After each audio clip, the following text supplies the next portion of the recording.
Hindi naman tinigilan ng cross-examination ng depensa ang ikalawang testigo ng prosekusyon tungkol sa pagsiyasat ng NBI sa pagbabanta ni Vice President Sara Duterte maging ang umano'y banta sa kanya. Naungkat din kung sino ba ang pinatutungkulan ng Operation Romanov o umano'y planong pagliligpit. Ang pamilya Duterte ba o ang pamilya Marcos? May report si Ian Cruz. Sa day 2 ng cross-examination kay NBI Regional Director Attorney Jeremy Lotok, muling ipinalabas ang November 23, 2024 online press con ni Vice President Sara Duterte. Tanong ng depensa, nag-imbestiga raw ba agad ang NBI nang mapanood ng video na may pagbabanta sa buhay ng bise? Specifically at that live stream moment, no sir. Hindi pa namin alam yan, sir. But later on, you said you did an investigation. So are you admitting that there were threats to the life of VP Sara? Precisely, that's the reason why we sent a December 2, 2024 letter for VP Sara to shed light on our investigation. Punto pa ng depensa, may hugot ang galit ni VP Sara kaya nakapagbitiw ng mabibigat na salita. Hindi naman daw isinantabi ng NBI ang banta sa buhay ng bise. We tried to invite Princess Maui to shed light doon sa sinasabi nilang Romanov. Since hindi ho nag-appear si Princess Maui, wala ho kaming basis. So classify muna namin ito na non-validated information. Ang tinutukoy na Romanov ay ang huling imperial family ng Russia na napatalsik noong 1917 sa Russian Revolution at noong 1918 ay pinatay ng mga Bolshevik. At ang ibinigay na konteksto ng depensa sa Operation Romanov ay isang plano para iligpit ang pamilya ng bise.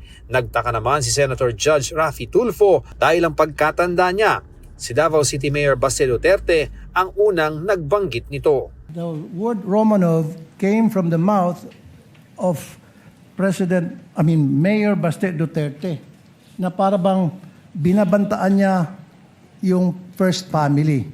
Hindi na ipinalabas sa trial pero ito ang public speech noong January 2024 ang tinutukoy ni Duterte.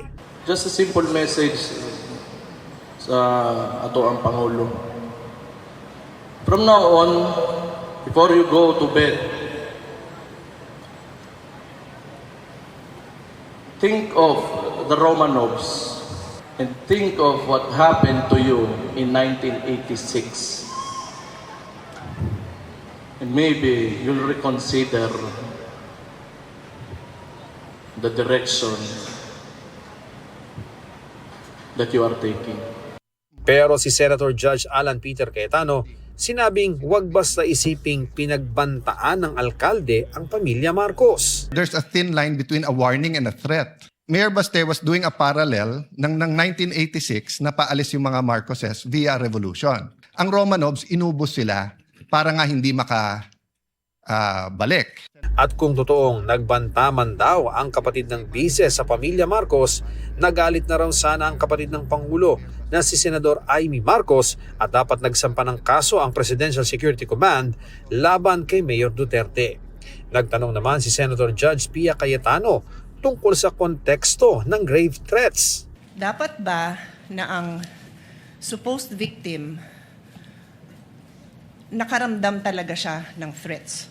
Or is it enough that the general public considers the statement threatening? Etong sinabi ng Supreme Court, all that needs to be proven is that they were intended by the accused to have that effect. It is our position that the statements made by the Vice President were not threats in the first place. That's why we were categorizing it as response. Ang basis po namin dyan, yung Garma versus people. Hindi ho kailangan na ma-intimidate o itrato ng recipient na seryoso yung threat na yan. Ang sufficient na maipakita lang na yun yung intensyon ng offender. Sa redirect ng prosecution, sinikap linawin ang mga pagkakamali sa ilang NBI document. The existence of these typographical errors does not alter the fact that the video exists, does not alter the fact that the Vice President uttered those statements, does not alter the fact na ang NBI mayroong findings at ang findings nila, the Vice President committed the crime of grave threats and inciting to sedition. Ian Cruz, GMA News.